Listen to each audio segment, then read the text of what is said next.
ఇదిగో దేవుని కొరకు పని చేయకుండా దేవుని కొరకు వ్యతిరేకంగా జీవించడం జరుగుతుంది. పరలోకంలో యుద్ధం జరిగిన కారణం దేని కొరకు తెలుసా? పరలోకంలో యుద్ధం జరిగిన కారణం దేని కొరకు తెలుసా?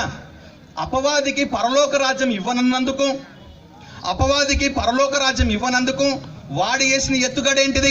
నాకు దక్కని పరలోక రాజ్యం భూమి మీద ఏ నరునికి దక్కనివ్వను, పవిత్రంగా బ్రతకనివ్వను, నీతిగా బ్రతకనివ్వను, ఉన్నట్టుగా మాట్లాడనివ్వను, సత్యం కొరకు వారిని జీవింపజేయను, దేవుని కొరకు నిలబెట్టను అని వాని ఆలోచన. ఎందుకండి వాని పనులు నెరవేరుస్తారు మీరంతా? ఎందుకండి అపవాదులు బ్రతుకుతారు? మరలా ఆ వారపు క్రైస్తవులుగా మారిపోయి ఒక్క రోజుని ఆదివారం రోజునే గుర్తుకొస్తుంది పరిశుద్ధత, పవిత్రత, నీతి, నిజాయితీ. ఆ రోజును దులుపుతారే, ఆ రోజు కనపరుస్తారే. యేసు మనకు మాదిరి. ప్రతిరోజు మనం ఆయనలా బ్రతకటం నేర్చుకోవాలి, ప్రతిరోజు ఆయనలా నిలబడటం నేర్చుకోవాలి, ప్రతి అసత్యాన్ని, ఇదిగో ప్రతి తప్పును ఖండించటం నేర్చుకోవాలండి. అదేంటి అంబుల పొదిలు అంటే దేవుని పక్షాన ఉన్నటువంటి బాణాలని.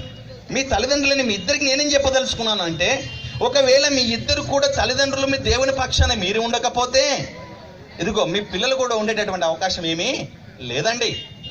ఒకవేళ మీరు రాంగ్ రూట్లో రాంగ్ బోధలు మీరు వెళ్ళి, అసత్యమైన బోధలు మీరు వెళ్ళి, ఇదిగో మేము దేవునికి కోసం సేవ చేస్తున్నాము, దేవుని కోసం బ్రతుకుతున్నాము అనుకుంటే అది భ్రమే. మరలా ఏది సత్యమో ఆలోచన చేయండి, ఏది వాస్తవం ఆలోచన చేయండి.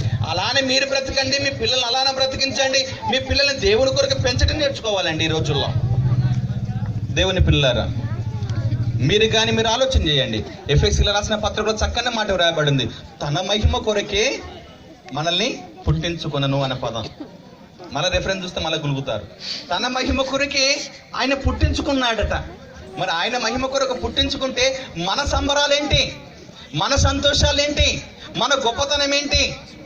మీకు అందరికి తెలిసినటువంటి విషయం ఏమిటి తెలుసా? గర్భఫలము. ఏం చెప్తారు అంతా అందరు తెలిసి నోటెడ్ కదా ఈ మాట. గర్భఫలము ఏమండి?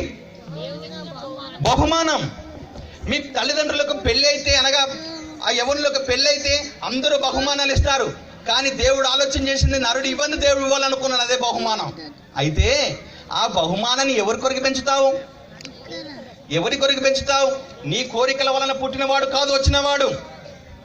ఇద్దరు తల్లిదండ్రులు కోరికలు ఆపుకోక పుట్టినవాడు కాదు, దేవుని ప్రణాళిక వలన వచ్చినవాడు. కానీ పెంచటంలో నీవి విఫలమైపోయావు అంటున్నాను. అందుకని ఒక కసబ్ అవుతున్నాడు, ఒక సద్దాం హుసేన్ అయిపోతున్నాడు, ఒకడు బిన్ లాడెన్ అయిపోతున్నాడు.